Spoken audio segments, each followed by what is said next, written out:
జానపదం కొత్త ఆట నేర్చిందా పాపలాంటి లేత పదం పాఠశాలగా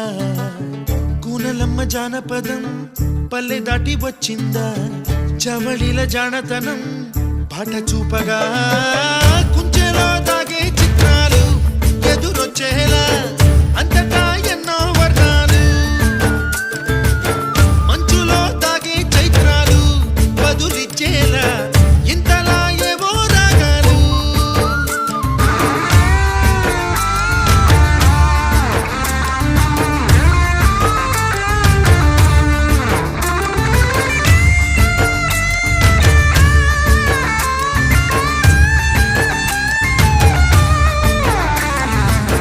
ఆకతాయి సందడిగా ఆగలేని తొందరగా సాగుతున్న ఈ పయనం ఎంతవరకో రేపు వైపు ముందడుగా